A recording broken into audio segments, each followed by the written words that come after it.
వాళ్ళని చొక్కా చాలా బాగుందనేవారు. సో మనం ఆ! ముఖ్యమంత్రి మన చొక్కాని చూస్తాడని మనం ఇప్పుడు అనుకోం కదా. అవునవును. ఏదో మనం మీటింగ్ వెళ్తాం, మనం ఆ మీటింగ్ ఎజెండా అవును. అది ఎలా ఉంటుందో ఏమిటో, ఆయన ఎలా అంటారో, హ్మ్. ఒప్పుకుంటారో ఒప్పుకోరా, అవును. ఇంకా ఏమైనా ఇబ్బందికరమైన విషయాలు వస్తాయా ప్రస్తావనకి, హ్మ్. మనం ఏదేదో వివిధ ఆలోచనలతో వెళ్తాం. అవును. ఆయన ఉన్నట్టుండి చూసి ఏంటి అలివి నువ్వు సన్నపడిపోయావు ఏమిటి అని అడిగేవారు. ఓహ్! మనం మనం దానికి కొంచెం ఉక్కిరి బిక్కిరి అవుతాం. ఆ! మనం అది ఎక్స్‌పెక్ట్ చేయలే కదా అది. ఎక్స్పెక్ట్ చెయ్యం. ఆ! అందులో మేము అంతకుముందు చంద్రబాబు నాయుడు గారి దగ్గర పనిచేసాం. ఆ! ఆయన చాలా చాలా ప్రొఫెషనల్గా హ్మ్. ఓన్లీ ఎజెండా దాని మీద ఆయన ఉంటారు. అటు ఇటు వెళ్ళే ప్రసక్తి ఉండదు. హ్మ్. చాలా లోతుగా అధ్యయనం చేయడం, హ్మ్. అందరినీ కూడా లోతుగా అధ్యయనం చేయమనడం హ్మ్. ఆయనతో ఉండేది. అది. సమాచారం సమాచారం సమాచారం అవును. టన్నుల కొద్దీ హ్మ్. ఆయన సమాచారాన్ని స్వీకరించేవారు ఎవరండి మన చంద్రబాబు నాయుడు గారు. ఓకే అండి. సో మేము అట్నుంచి మేము రాజశేఖర రెడ్డి గారి దగ్గరికి వచ్చేటప్పటికి ఆ! ఈయన టు ద పాయింట్, యెస్. మన అభిప్రాయం ఏమిటో తెలుసుకునేవారు. హ్మ్. ఇద్దరు అభిప్రాయాలతో కనుక విభేదిస్తుంటే మీటింగ్లో హ్మ్. ఒక ఫైనాన్స్ ఆఫీసరు ఇంకొక ఆఫీసరు, హ్మ్. మీ ఇద్దరి మధ్యన కొంత భేదాభిప్రాయాలు ఉన్నాయి, హ్మ్. నేను ఎవరో ఒకళ్ళ వంక వంతపాడి హ్మ్. నిర్ణయం తీసుకోవడం కరెక్ట్ కాదు, హ్మ్. కాబట్టి ఈ మీటింగ్ ఇంతటితో క్లోజ్ చేద్దాం, హ్మ్. మీ ఇద్దరు మాట్లాడుకోండి, మళ్ళీ ఇంకోసారి రండి అప్పుడు మీటింగ్ పెట్టుకుందాం ఓకే. అని పరిష్కారం చేసేసేవారు. హ్మ్. So very practical, time conscious, హ్మ్. ఇన్ఫార్మల్గా ఉండేవారు, హ్మ్. నవ్వుతూ కూర్చునేవారు, హ్మ్. చాలా సూక్ష్మంగా ఆయన గ్రహించేవారు మనం చెప్పిన విషయాలు, హ్మ్. దానికి ఉండే పర్యవసనాలను వెంటనే ఆలోచన చేయగలిగేవారు. హ్మ్. సో ఆయన ఒక ఒక రకమైన శైలితో అది. రాజశేఖర రెడ్డి గారు ఉండేవారు. ఇలా ఒక్కొక్క ముఖ్యమంత్రి. చంద్రబాబు నాయుడు గారు అండి? అదే చెప్పాను కదా, చంద్రబాబు నాయుడు గారు హ్మ్. ఎంత సమయం అయినా కూడా హ్మ్. దాన్ని చాలా లోతుగా పరిశీలన చేసేవారు. అదే వాళ్ళు మేము టీవీలో చూసామండి. పొద్దున మొదలుపెడితే ఈవినింగ్ వరకు లంచ్ అలాగా తర్వాత ఈవినింగ్ అంటే స్నాక్స్. ఆయనకి హ్మ్. ప్రభుత్వ నిర్ణయమే చాలా ప్రధానమైనది. హ్మ్. ఆ తీసుకున్న నిర్ణయం తొందరపాటుగా తీసుకున్నారు హ్మ్. అనే అభిప్రాయం కలిగించకూడదు. అదే. అలాగే ఎవరెవరు దీంట్లో ఈ పనిలో మనకు ఉపయోగపడతారో, ఎవరిని సంప్రదించాలో వాళ్ళందరినీ సంప్రదించాలి, హ్మ్. ఎవరిని పక్కన పెట్టడానికి లేదు. ఇలా కొన్ని సూత్రాలు ఆయన మనసులో ఆయన పెట్టుకున్నారు. హ్మ్. ఇంకా అలసట అన్నది లేదు. అది. మనిషి ఒకసారి సమావేశంలో కూర్చున్నారంటే హ్మ్. ఆయనలో కదలిక ఏమి ఉండదు. హ్మ్. ఒక కుర్చీలో ఒకలా కూర్చున్నారంటే హ్మ్. ఆ 3 గంటలు 6 గంటలు అదే పోస్చర్లో హ్మ్. మీటింగ్ అంతా కూడా ఆయన చేస్తారు. అది. అంత ఓపిక, ఆ విధంగా సమావేశాల్లో ఆయన ఉండేవారు. హ్మ్. రాత్రి అయిపోయింది, 12 అయింది, హ్మ్. ఆ టైంలో కూడా ఇంకా డీటెయిల్స్ అడుగుతూ ఉంటారు ఆయన. హ్మ్. ఏదో ఒక నిర్ణయం తీసేసుకోవచ్చు కదా ఆ! అనే ధోరణి ఉండదు. అది. అది ఆయన శైలి. హ్మ్. ఆ విధంగా చేసేవారు. అలాగే ఇంకా ఏమన్నా ఇంప్రూవ్మెంట్ చేయడానికి స్కోప్ ఉన్నదా, లేదా ఇదేనా, ఇది అంతిమ స్థాయికి మనం చేరామా, హ్మ్. ఇంకా ఏమైనా ఇంప్రూవ్ చేయొచ్చా, ఇంకా ఏమన్నా దీంట్లో నగిషీలు చేయొచ్చా, ఇంకా ఏమన్నా కొత్త అంశాలు ఏమన్నా చేర్చచ్చా, హ్మ్. అమలు చేసే ముందు ఇంకా ఏమైనా ఆలోచన చేయొచ్చా, హ్మ్. వాళ్ళని సంప్రదించచ్చా, వీళ్ళని సంప్రదించచ్చా, హ్మ్. ఇలాగ బహుముఖంగా అవును. ఆయన ఆలోచన చేసేవాడు. అది ఆయన శైలి. అవును. ఇలా ఒక్కొక్కళ్ళది. అయితే మా జగన్మోహన్ రెడ్డి గారి పరిస్థితి జగన్మోహన్ రెడ్డి గారి స్టైల్ ఎలా ఉందంటారు? ఆయన ఏంటంటే ర్యాపిడ్ ఫైర్ అండి. ఆ! ఆయన నాకే చెప్పారు ఒకసారి లిఫ్ట్లో ప్రయాణం చేస్తున్నప్పుడు, హ్మ్. అన్నా ఆ! ఇప్పుడు మనం ఇదంతా T20 ఆడుతున్నాం. ఇది ఇంత T20. పూర్వంలో లాగా లిమిటెడ్ ఓవర్స్ కాదు, టెస్ట్ మ్యాచ్ అంతకుండా కాదు. హ్మ్. ఇది T20 క్రికెట్ మ్యాచ్. హ్మ్. ఏ రోజుకి ఆ రోజే మన పర్ఫార్మెన్స్ హ్మ్. అని ఒక దృక్పథంతో ఆయన ఉండేవారు. అవును. దాంతో ఏదో ఒక నిర్ణయం త్వరగా తీసేసుకోవాలి. అది. అంతేగాని హ్మ్. ఈ నిర్ణయం బాగా నలగాలి, నలుగురిని సంప్రదించాలి, హ్మ్. అందరినీ తెలుసుకోవాలి, అందరి అభిప్రాయాలు తెలుసుకోవాలి, హ్మ్. ఇంకా లోతుగా పోవాలి. ఇతనికి అనుభవం ఉందా, మనకు సలహా ఇస్తున్న వాడికి అనుభవం ఉందా, హ్మ్. ఇతని బ్యాక్గ్రౌండ్ ఏమిటి, హ్మ్. ఈ బ్యాక్గ్రౌండ్లో ఎవరికి మంచి అనుభవం ఉన్నది వాళ్ళని సంప్రదిద్దామా, హ్మ్. ఇలాంటి ఆ దూరపు ఆలోచన అదే. నాకు కనిపించలేదండి. హ్మ్.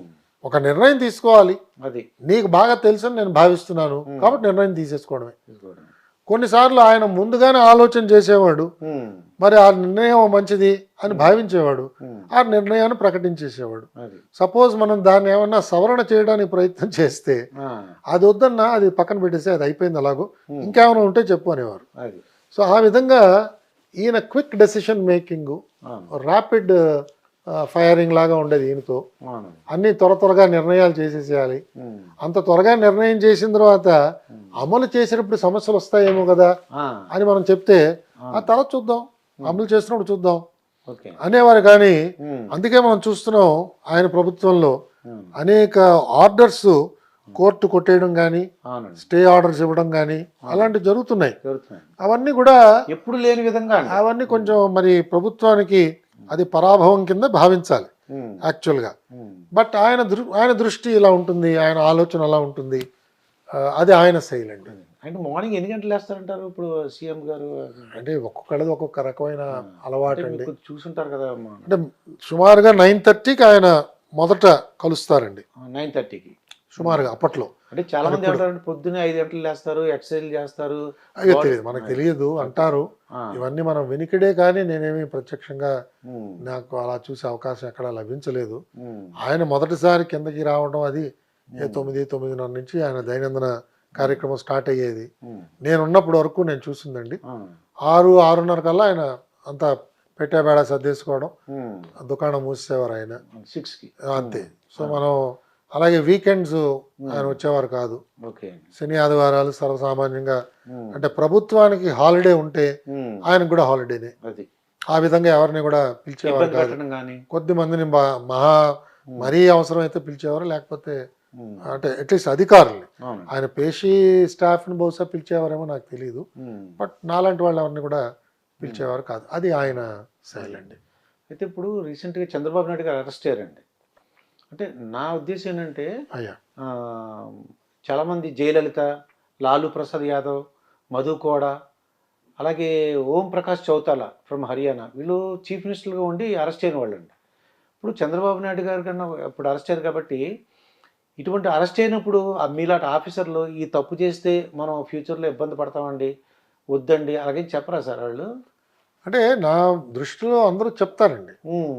కొన్నిసార్లు మనం చెప్తున్నా ఉమ్. వాళ్ళు గ్రహించకపోవచ్చు, ఓకే. వాళ్ళకి తాత్కాలికంగా ఇది లాభం అని అనిపించవచ్చు, ఉమ్. వాళ్ళకి రాజకీయ ప్రయోజనం అందులో ఏమన్నా కనిపించవచ్చు. కొన్నిసార్లు సలహా చెప్పేవాళ్ళు ఉమ్. గట్టిగా చెప్పలేదేమో అని ఒక అనుమానం కూడా మనకు రావచ్చు. ఉమ్. ఇలాంటి అనేక అవకాశాలు ఉన్నాయండి. అదే. ఎందుకంటే అక్కడ ఉన్న అధికారులందరూ అనుభవంతో ఉన్న వాళ్ళే ఉంటారు. అవును. కనీసం 20 సంవత్సరాలు 30 సంవత్సరాలు అవును. సర్వీస్లో ఉన్నవాళ్లే ఉంటారు అధికారుల కింద. ఉమ్. అలాగే ఆయనతో ఉన్న మంత్రులకు కూడా అపారమైన అనుభవం ఉంటుంది, అవును. సలహాదారులు కూడా అనుభవం ఉన్నవాళ్లే ఉంటారు. అవును. కాబట్టి వీళ్ళందరూ కూడా జాగ్రత్తగా ఇవన్నీ బేరీజ్ వేసి ఉమ్. ఆయనకి సలహా ఇచ్చే ఉంటారని నేను భావిస్తున్నాను. ఉమ్. కానీ ఈయన చంద్రబాబు నాయుడు గారు ఇప్పుడు జైల్లోకి వెళ్ళారంటారు, రాజమండ్రి జైల్లోకి వెళ్ళారు. అవునండి. అంటే ఇది కక్ష పూర్తి చర్య అంటారా, లేదంటే నిజంగా తప్పు చేసుకుంటారంటారా? అంటే మనకి ఇంకా వివరాలు ఏమీ రాలేదండి బయటికి. ఉమ్. ఇవాళ ఇంతవరకు మనకు తెలిసిన వివరాలు ఉమ్. చాలా పాక్షికంగా ఉన్నాయి. అంటే ఆ సంజయ్ అని ఏపీ సిఐడి చీఫ్ ఏం చెప్తారంటే అవును. 16 చోట్ల సంతకం పెట్టేశారు. ఇప్పుడు సంతకాలు పెట్టవలసిన అవసరం ఉంది. ఉమ్. ముఖ్యమంత్రో కార్యదర్శులో మంత్రుల్లో పెట్టవలసిన అవసరం ఉంది. ఉమ్. సంతకం పెట్టాడు కదా అని చెప్పి మనం నిందితుడి కింద మార్చటం అది సబబుగా లేదు. ఉమ్. మనం ఇంకా లోతుగా చూడాలి. ఒకటి. రెండు, అసలు ఇన్వెస్టిగేటింగ్ ఏజెన్సీస్ యొక్క పరిధి ఏమిటి, ఉమ్. ఎంతవరకు వీళ్ళు ఇన్వెస్టిగేట్ చేయొచ్చు. ఎందుకంటే ఈ నిర్ణయాలన్నీ కూడా ఆయన ఒక ముఖ్యమంత్రిగా నిర్ణయం తీసుకున్నాడు. ఉమ్. అంటే ఒక ముఖ్యమంత్రి తీసుకున్న నిర్ణయాన్ని ఉమ్. ఆయన కింద పనిచేసే సిబ్బంది ఎలా ఇన్వెస్టిగేట్ చేస్తారు? ఉమ్. ఇది విరుద్ధంగా కనిపిస్తోంది. అవును. మన రాజ్యాంగంలో ఉన్న ఏర్పాటు ఏమిటంటే ఒక ఎగ్జిక్యూటివ్, ఉమ్. ఒక లెజిస్లేచరు, ఒక జ్యుడిషియరీ. అవునండి. దీన్ని సెపరేషన్ ఆఫ్ పవర్స్ అని అంటాం మనం. ఉమ్. సో ఒక ముఖ్యమంత్రి గారు తీసుకున్న నిర్ణయం లేదా ఒక ప్రభుత్వ నిర్ణయం ఉమ్. అది రాజ్యాంగబద్ధంగా ఉన్నదా లేదా అన్నది ఒక కోర్టు నిర్ణయం చేస్తుంది. అవునండి. అంతేగాని ఒక పోలీస్ ఆఫీసరు, ఉమ్. అది ఏ డిపార్ట్మెంట్ అయినా కూడా ఆయన స్వతహాగా ఆయన ఒక పోలీస్ ఆఫీసర్. ఆయన సిఆర్పిసి ప్రకారం ఇన్వెస్టిగేట్ చేస్తున్నాడు, ఉమ్. ఆయన ఐపీసీ ప్రకారంగా ఇన్వెస్టిగేట్ చేస్తున్నాడు. అవునండి. ఐపీసీలో ఉన్న నేరాల్ని ఉమ్. రుజువు చేయడానికో అవునండి. ఉన్నాయో లేదో చూడటానికో పరిశీలన చేస్తున్నాడు. ఉమ్. సో ఈయన కింద పనిచేస్తున్న శాఖాధిపతులు ఉమ్. ఈయన ఎలా ప్రశ్నిస్తారు? అవును. కాబట్టి ఇది రెండు రకాలుగా చూడాలండి. ఒకటి, వీరు తీసుకున్న నిర్ణయాలు లోపభూయిష్టంగా ఉన్నాయంటే ఉమ్. న్యాయస్థానాలు చూడాలి. ఓకే. చూసి ఈయన తీసుకున్న నిర్ణయం రాజ్యాంగబద్ధంగా లేదు, రాజ్యాంగంలో పొందుపరిచిన అంశాలకి ఉల్లంఘన జరుగుతున్నది, రైట్ టు ఈక్వాలిటీ వైలేట్ అయింది, లేదా ఇంకోటి ఏదో వైలేట్ అయింది, రైట్ టు ప్రాపర్టీ వైలేట్ అయింది, ఏదో ఒక రాజ్యాంగ అధికరణ ఈయన తీసుకున్న నిర్ణయం వల్ల ఉల్లంఘింపబడింది అని నిరూపణ కావాలి. అది హైకోర్టు చేస్తుందండి. అంతేగాని మున్సిఫ్ కోర్టు లేదా డిస్ట్రిక్ట్ కోర్టు, జిల్లా కోర్టు, ఏసీబీ కోర్టు కాదు. ఒకటి. రెండు, ఇది నేరపూరితమైన చర్య అని చెప్పే ముందు ఈ పథకం ఏదైతే లాంచ్ అయిందో, స్కిల్ డెవలప్మెంట్ ప్రోగ్రామ్, ఏ ప్రోగ్రామ్ అయినా అది క్షేత్రస్థాయిలో ఎలాంటి లోపాలు కనిపించాయి, దానికి ఎలాంటి సాక్ష్యాధారాలు ఉన్నాయి, ఆ సాక్ష్యాధారాలు నిందించే అధికారులు ఎవరు, వాళ్ళు నిజంగా దొరికారా, వాళ్ళు దొరికినప్పుడు వాళ్ళ దగ్గర నుంచి ప్రారంభమైన ఈ ధనం ఇది ఈయన జేబులోకి వెళ్ళిందా, ఈయన అకౌంట్లోకి వెళ్ళిందా, ఇది మనం ప్రూవ్ చేయాలి. దీని మీద అనుమానం ఉండొచ్చు కానీ ప్రూవ్ చేయాలి. ముందు అతని దగ్గర డబ్బు దొరికిందా, అతని దగ్గర దొరికితే ఒకవేళ అతను ఏమైనా చెప్పాడు అనుకోండి, నేను ఇచ్చానండి, ఎలా ఇచ్చావు, బ్యాంకు ద్వారా ఇచ్చావా, బంగారం ఏమైనా చేసి ఇచ్చావా, లేదా ఏమైనా ప్లాట్లు కొనిపెట్టావా, ఆయనకి రిజిస్టర్ చేసావా, ఏమిటి, ఏ రకంగా నువ్వు ఆయనకు లంచం ఇచ్చావు, నువ్వు ఆయనకి లాభం చేకూర్చావు, ఇవన్నీ నిరూపణ అయిన తర్వాత అప్పుడు ఈయనకి నోటీస్ ఇచ్చి ఇదిగో ఈ సాక్ష్యాధారాలు అన్నీ ఉన్నాయి అని చెప్పగలగాలి. అది అక్కడ జరిగినట్టుగా లేదు కదా. లేదండి, నోటీస్ అది ఇచ్చినట్టు. అయితే సుమారుగా ఆయన ఒక 40 సంవత్సరాలు ఈ రాజకీయ జీవితం ఉన్నారండి చంద్రబాబు నాయుడు. అవునండి, అవును. అటువంటిది ఆయన జైలుకి వెళ్ళారు, ఒక సామాన్యుడిలాగా జైలుకి వెళ్ళారు. ఇప్పుడు దీనివల్ల ఏంటంటే కొద్దిగా మంది బాధపడుతున్నారండి. అంటే ఇది అది చేసున్నా సరే ఇంకేదన్నా చేయాల్సింది ఇలా జైలు పంపించకుండా అని అంటున్నారు. అంటే ఇవన్నీ కూడా మనకి ఇవాళ కోర్టు పరిధిలో ఉన్నాయి. అవునండి, కోర్టు నిర్ణయం చేస్తుంది. ఇవన్నీ కూడా కోర్టు ముందు వారి న్యాయవాదులు, అలాగే ప్రాసిక్యూషన్ సంబంధించిన న్యాయవాదులు, వీళ్ళందరూ కూడా చాలా వివరంగా అందులో ఆ సంబంధిత జడ్జి గారు చాలా సమయం వెచ్చించారు అని చెప్పి విన్నాం. కాబట్టి ఇవన్నీ లోతుగానే కొంత పరిశీలన అయింది. కాబట్టి ఇవన్నీ కూడా మనకి చట్టం ముందు మనందరం ఒకటే కాబట్టి దీన్ని మనం ప్రత్యేకంగా తప్పు పట్టడానికి లేదు. నేను అనేది ఏంటంటే రాజ్యాంగ స్ఫూర్తి ఏమిటి, రాజ్యాంగ విధానం ఏమిటి, దాని ప్రకారంగా మనం నడుచుకుంటూ ఉంటే ఇవన్నీ కూడా చాలా సులభంగా అర్థం అవుతాయండి. లేకపోతే దీంట్లో కొన్ని అపోహలు బయలుదేరే ప్రమాదం ఉంది. అండ్ ఇవాళతో మనకి ప్రభుత్వం అంతం కాదు కదా, ఇది నిరంతరం జరిగే ప్రక్రియ. ఇవాళ ఒక ముఖ్యమంత్రి ఈ విధంగా తీసుకున్న నిర్ణయాల్ని ఒక విధంగా మనం పరిశీలన చేస్తే రేపు ఇంకో ముఖ్యమంత్రికి ఇదే జరుగుతుంది, ఒక మంత్రికి జరుగుతుంది, ఒక అధికారికి జరుగుతుంది. ఇవాళ రాజకీయ ఉద్దేశం కావచ్చు, ఏదైనా కావచ్చు, కారణాలు కావచ్చు, అలాంటివి ఈ శిక్షా స్మృతిలోకి చేరకూడదు. అది కొంచెం జాగ్రత్త వహించాలి. పౌరులందరికీ కూడా నమ్మకం పెరిగేటట్టుగా వ్యవస్థని మనం నడపాలి. అప్పుడే మనకి శాంతి భద్రతలు సమాజంలో జాగ్రత్తగా ఉంటాయి. ఒకవేళ శాంతి భద్రతలకి ఎక్కడైనా ఉల్లంఘన జరిగిందనుకోండి, మన దగ్గర పోలీసులు సరిపోరండి. 4 కోట్ల మంది జనాభా, మన దగ్గర ఉండేది పోలీసులు ఎంతమంది అండి? మా అయితే 1-2 లక్షల మంది ఉంటారు. అంతే, ఎలా సరిపోతారు? వీళ్ళందరూ తుపాకీలు పట్టుకుని వీధుల్లోకి వచ్చి కాల్చలేరు కదా. కాబట్టి ఆ పరిస్థితి రాకుండా ప్రభుత్వం మనకి అలాంటి సిగ్నల్స్ వెళ్ళాలండి. న్యాయబద్ధంగా జరుగుతున్న చర్యలు, పూర్తిగా చట్టానికి ఎక్కడ ఉల్లంఘన జరగకుండా జరుగుతున్నది ఈ పర్యవేక్షణ, పరిశీలన. అలాగే ఎవరైతే ఇన్వెస్టిగేట్ చేస్తున్నారో, కోర్టులో వాదనలు వినిపిస్తున్నారో, వాళ్ళు పత్రికా ముఖంగా వచ్చి ఇంటర్వ్యూలు పెట్టడం ఏమిటి? ఇది ఎక్కడా జరగలేదండి. ఎందుకంటే ఈ మధ్యనే సుప్రీంకోర్టు కూడా ఇది గర్హించిందండి. ఇలా చేయకూడదు. ఒక చోట ఇన్వెస్టిగేషన్ జరుగుతున్నప్పుడు, ట్రయల్ అవుతున్నప్పుడు అది ప్రశాంతమైన వాతావరణంలో జరగాలి. మనం న్యాయమూర్తుల్ని ప్రభావితం చేద్దామనే ఒక చర్యలు మనం చేయకూడదండి. ఇవన్నీ కూడా కొంత మనం మన శీలాన్ని, ఇవన్నీ కూడా గొప్పగా చూపించగలిగే చర్యలు. మన శీలాన్ని కాపాడుకోవాలి. శీలాన్ని ఎవరు కూడా శంకించకూడదు.